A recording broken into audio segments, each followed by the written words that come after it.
মাংস কষানো হয়ে গেছে। আমরা পোলাও রান্না করছি কিন্তু সে প্লেন রাইসই খাবে।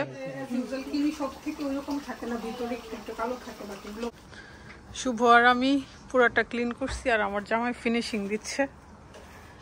এই যে একদম কি করো মনে তো তুমিতে ঘাস উঠাইতেছো, এত কষ্ট করতে হবে না। হয়ে গেছে। আর এমনি তো এখন রোদ উঠতেছে তো ঘাসটা সেগুলো মরে যাচ্ছে। যে রোদ উঠছে আজকে পুরা বাংলাদেশের মতো ওয়েদার।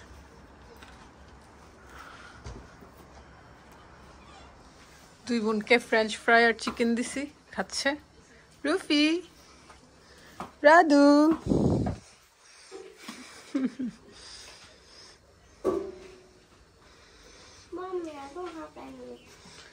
চিকেন খামো, ফ্রেঞ্চ ফ্রাই ফিনিশ হয়ে গেছে। আর এদিকে আমাদের পর্দাশীল মা বোন রান্না করতেছে। আলিজের মা আমার বোন।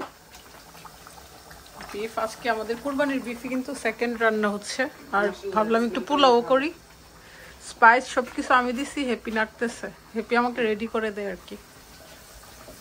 পোলাও রান্না করবো এখানে।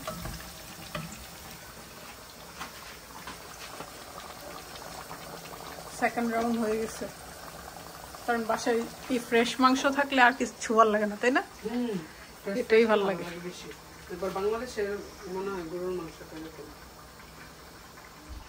বিফটা অনেক বেশি সুন্দর হয়েছে।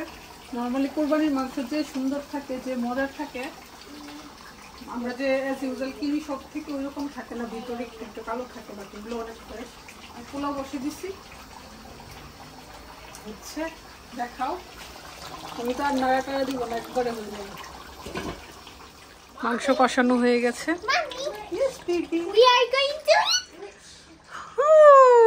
দেখো তো আলিজের মাম্মি রেডি করে দিচ্ছে আলিজেকে, তার ডেডি নিয়ে বাইরে যাবে। উরি আলিজে কোথায়? I can't remember. Is she going outside? Is she going to park? আম্মু এখন নাইট হয়ে গেছে না, তোমার স্কুল আছে তো। এই কষানোটা দিয়ে পোলাও রাইস মন্দ হবে না, মজাই লাগবে। বাট রফির পাপা বলতেছে আলু দিতে, তার আলু পছন্দ, বাচ্চাদের জন্য আর কি। রান্না বান্না করছি প্রায় শেষ। আজকে বেশি একটা কিছু রান্না করিনি, পোলাও আর বিফ। তারপর হ্যাপি বলতেছে ভর্তা খাবে, সেজন্য আবার প্লেন রাইসও রান্না করছে। রুফি সে এখন আর ভর্তা লাইক করে না, তার ড্যাডি শিখেছে ভর্তা খেলে পেটে ব্যথা করবে, সেজন্য হ্যাপি মাংস কষানো নিচ্ছে, তার নাকি দেখেই খেতে ইচ্ছে করতেছে। আম্মু ভর্তা not for you, for happy and Shubho. Don't be afraid. Happy পোলাও নাও নাকি খালি খালি? সে ভর্তারও প্রিপারেশন করতেছে, ভর্তা করবে। কারণ গাছের জুথির বাগান থেকে একদম ফ্রেশ ধনিয়া পাতা আনছে, এটা দেখেই ভর্তা খেতে ইচ্ছে করতেছে। ফির পাপা খাইতে বসছে। মজা হয়েছে।